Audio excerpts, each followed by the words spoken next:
The most affordable way to launch a t-shirt business from home, part 5, design creation. First, you're going to go to ChatGPT and tell it to list you the top 5 t-shirt ideas that resonate with buyers the most. Then you're going to make your choice.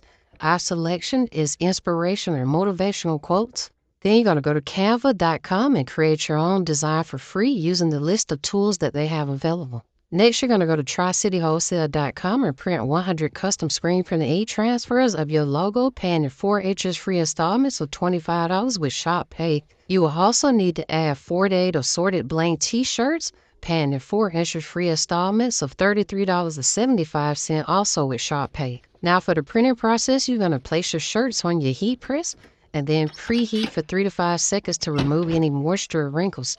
Then you're going to place the design in the center of the shirt and press for 7 seconds on 325 degrees. Peel immediately. Then you're going to cover the design with the Teflon sheet and press for an additional 5 seconds to ensure a smooth professional print.